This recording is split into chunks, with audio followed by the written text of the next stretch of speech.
अल्हम्दुलिल्लाह बाकायदा आगाज़ हुआ चाहता है। 19 रमज़ानुल मुबारक की अफ्तार नशरियात, आपकी पसंदीदा नशरियात महफिल रमज़ान का, जिसे आप रोज़ाना 3 बजे से बराह रास्त मुलाहिज़ा करते हैं ग्रीन टेलीविज़न एंटरटेनमेंट पर। मुझ नाचीज़ को कहते हैं राबिया अनम। नाज़रीन मोहतरम, अल्लाह के एक बुर्गज़ीदा बुज़ुर्ग एक बार दरियाए दजला के किनारे से गुज़र रहे हैं कि अचानक उनका पाँव किसी सख्त चीज़ से टकराया। गौर से देखा तो पता चला कि वो किसी शख्स की बोसीदा खोपड़ी थी, और अल्लाह का करना देखें कि वो खोपड़ी उन बुज़ुर्ग से कलाम करने लगी और कहने लगी, ए मर्द नादा, एक वक्त वो भी था कि जब मैं एक बड़ी रियासत का बादशाह हुआ करता था। ये बोसीदा खोपड़ी जिसे तूने ठोकर मारी है, ये ताजे शाही से आरास्ता हुआ करती थी। किस्मत का पहिया मेरे हक में चल रहा था। मैंने इराक को फतह किया, फिर किरमान पर धावा बोला, मगर नागहानी मौत ने मेरी बढ़ती हुई पेशकदमी रोक दी और मेरा वही सर जिस पर कभी ताजे शाही सजा करता था, अब हशरातुल अर्ज़ की आमाजगाह से है। बहादुर शाह ज़फ़र भी एक बादशाह था नाज़रीन कराम। उसने इस वाक़े की मंजरकशी भी क्या खूब की है। फरमाते हैं, कल मेरा पाँव कासाए सर पे जो आ गया, कल मेरा पाँव कासाए सर पे जो आ गया, यकसर वो इस्तख्वान शिकस्तों से चूर था। कहने लगा कि देख के चल राहे बेखबर, कहने लगा कि देख के चल राहे बेखबर, मैं भी कभी किसी का सरे पुर गुरूर था। ये जो गुरूर और तकब्बुर होता है ना नाज़रीन कराम, यही है असल फसाद की जड़। ये इंसान को तबाह बर्बाद करके छोड़ता है। दुनिया में सबसे पहला गुनाह जो किया गया था वो क्या था? वो तकब्बुर था। और नफ्स की बदतरीन बुराइयों में सबसे आखिर में पीछा छोड़ने वाली बुराई भी यही तकब्बुर होती है। रसूल अल्लाह सल्लल्लाहु अलैहि वसल्लम आक़ाए दो जहां फरमाते हैं कि जिसके दिल में राई के दाने के बराबर, राई का दाना कितना सा होता है, राई के दाने के बराबर भी तकब्बुर होगा, वो जन्नत में दाखिल नहीं हो सकेगा। और ये भी आप ही का इरशाद गिरामी है नाज़रीन कराम कि क़यामत के रोज़ कुछ लोगों को चूंटियों की शक्ल में उठाया जाएगा। जैसे हम अपने इर्द गिर्द चूंटियों को देखते हैं, लोग उन्हें अपने कदमों से रौंदेंगे। अगर कोई पूछेगा कि चूंटियों की शक्ल में कौन लोग हैं, तो अल्लाह ताला फरमाएगा कि ये वो लोग हैं जो तकब्बुर किया करते थे। इरशाद होता है कि चाहे कितना ही अकड़ लो, कितने ही ज़ोर से पाँव मार कर चलो, कितना ही दंदनाते हुए चलने की कोशिश करो, तुम हमारी ज़मीन नहीं फाड़ सकते। हमारी मखलूक़ात बड़ी अजीम है, हमारी ये कायनात और इसकी वुसअत तुम्हारे तसव्वुर से भी मावरा है। तुम कितनी ही गर्दनें अकड़ा लो, कितनी ही ऊंची पगड़ियाँ पहन लो, फिर भी तुम पहाड़ों की बुलंदियों को नहीं छू सकते। तो ना इंसान ज़मीन को फाड़ सकता है, ना आसमान की बुलंदी को छू सकता है। तो फिर समझ नहीं आता कि आखिर गुरूर किस शय पर ये इंसान करता है। दुनिया में कौन सी चीज़ है जो इसकी अपनी है? क्या लेकर आया था, क्या लेकर जाएगा? कफन में नाज़रीन कराम जेब तक नहीं होती।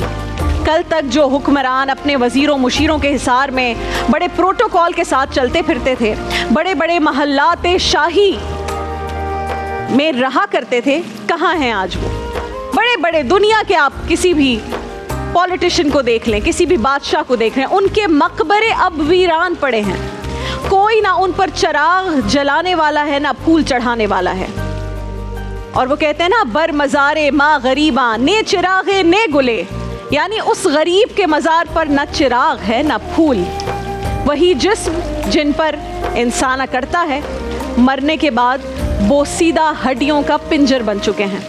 वो रोबदार आंखें जो कहर बरसाती थी, जिनसे लोगों को डराया जाता था, अब उन आंखों की जगह 2 गहरे गड्ढों ने ले ली है।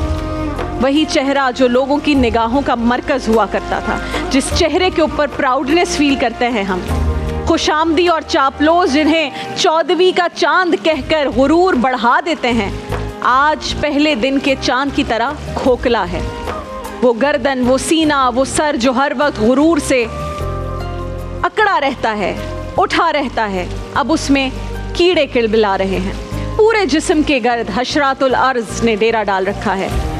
मुग़ल बादशाह नूरुद्दीन जहांगीर की जो चहीती मलका नूर जहां थी, उनको भी अपने इसी ज़ाहिरी हुस्न व जमाल पर बड़ा गुरूर था नाज़रीन कराम। اور جب کہانیاں اس طرح کی ہیں کہ جب وہ جلوس کی شکل میں اپنے محل سے نکلتی تھی تو راستے میں موجود رعایا اس کی ایک جھلک دیکھنے کے لیے ایک دوسرے پر کود پڑتی تھی کہ بس ایک نظر ہمیں ملکہ کی دکھ جائے. بھگدڑ مچ جایا کرتی تھی. اس کی ایک نگاہ غلط انداز پر لوگ اپنی جان دینے کے لیے تیار ہو جاتے تھے.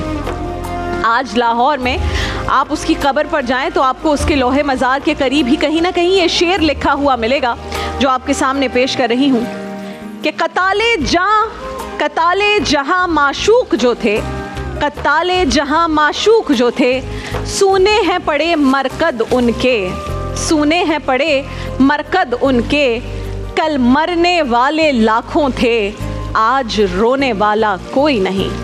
درخت جتنا اونچا ہوگا ناظرین کرام اس کا سایہ اتنا ہی چھوٹا ہوگا. اسی لیے اونچا بننے کے بجائے آج سے ہم سب مل کر بڑا بننے کی کوشش کرتے ہیں، بہتر بننے کی کوشش کرتے ہیں. زمین پر رہنا ہے تو عاجز بن کر رہنا ہوگا، خاکسار بن کر رہنا ہوگا.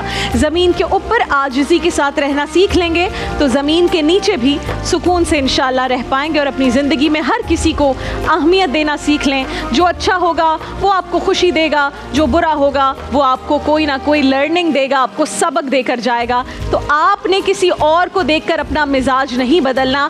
آپ ڈٹے رہیں اسی مزاج پر جس مزاج پر آپ ہیں. انشاءاللہ جو ارد گرد لوگ ہیں وہ بہتر ہو جائیں گے. تو آپ نے خود کو کبھی بھی تکبر میں نہیں لے کر آنا. خود کو بہتر بنائیے، اچھے اخلاق والا بنائیے. ناظرین کا ہم ٹرانسمیشن کا باقاعدہ آغاز کریں گے. ہمارے بہت ہی پیارے دوست بھائی اس ٹرانسمیشن کی جان دانش تیمور صاحب موجود ہیں. السلام علیکم دانش. وعلیکم السلام رابعہ، کیسی ہیں آپ؟ وعلیکم السلام ورحمۃ اللہ. کیسے ہیں آپ؟ اتنی اچھی باتیں کر رہی تھی، میں سن رہا تھا کھڑے ہو کے، تو پھر میرے ذہن میں آیا کہ جو سب سے پہلا گناہ کائنات کا ہوا ہے وہ تکبر ہی تھا. وہ شیطان کو اسی تکبر کی اجازت جو ہے وہ صرف اس زمین میں ہی نہیں، میرے خیال سے پوری کائنات میں کہیں نہیں ہے. کیونکہ فرشتے کہیں نہ کہیں تو ہوں گے، شیطان بھی کہیں نہ کہیں تو ہوگا کائنات پہ. اس کو بھی جب اجازت نہیں تھی اور فوراً اس کو زمین پہ بھیج دیا گیا تو اس کا مطلب ہے کہ تکبر جو ہے وہ کائنات کے لیے بنا ہی نہیں ہے. انسان جتنا ہمبل رہے گا میرے خیال سے، اس تکبر سے پہلے شیطان سب سے زیادہ عبادت گزار جی عابد نام تھا، میں نے کہیں پڑھا تھا، عبادت گزار تھا بہت. تو وہ عبادت گزاری بھی اس کی کسی کام نہ آئی کیونکہ اس نے تکبر کر لیا. بے شک ایسے ہی ہے. انسان کو ویسے بھی میرے خیال سے ہمبل ہونا چاہیے اپنے ہر معاملات کے اندر. دوسری چیز یہ کہ اگر ہم کسی چیز کی پیروی میں اس طرح چیزوں کو بھول جائیں نا، کہ اللہ تعالیٰ نے یہ سب بتانے کے لیے، کیا ہوتا کہ اگر ہمیں یہ واقعہ پتہ ہی نہ چلتا کہ شیطان نے ایسا کیا تھا. ہر چیز میں سبق ہے. اس میں ایکچولی اللہ تعالیٰ نے انسانیت کو اور جتنی بھی مخلوقات ہیں ان کو سبق یہ دینا تھا کہ یہ جو تکبر ہے وہ کسی کے لیے نہیں بنا ہے. اور جتنے آپ ہمبل رہیں گے، ڈاؤن ٹو ارتھ ہوں گے، اتنے ہی زیادہ آپ کامیابی میں کامیاب ہوتے ہیں. اس کی سب سے بڑی مثال میرے نبی حضرت محمد مصطفیٰ صلی اللہ علیہ وسلم ہے، جن کی پوری جو سیرت ہے اگر وہ انسان پڑھ لے تو وہ اخلاقیات سے بھری ہوئی ہے. بالکل ایسا ہی ہے. ماشاءاللہ ہم سب کو اس پر عمل کرنے کی توفیق عطا. آمین ثم آمین. ناظرین کرام، یہ اس طرح کے ٹاپکس ہیں جس سے ہم کوشش کرتے ہیں خود بھی سیکھیں، ہماری زندگیاں بھی بہتر ہوں اور کہیں نہ کہیں پھر آپ لوگوں کی زندگیاں بھی بہتر ہوں. اور اگر کوئی ایک شخص بھی بہتر کچھ کر لیتا ہے تو ہم سب کا، ہماری اس پوری ٹیم کا جو یہ اچھی بات، اچھا پیغام پہنچا رہے ہیں، کہیں نہ کہیں اس جہان میں اس جہان میں بھلا ہو جائے گا. دیکھیے محفل رمضان لائیو ٹرانسمیشن روزانہ دوپہر 3 بجے سے شام 7 بجے تک صرف گرین انٹرٹینمنٹ پر.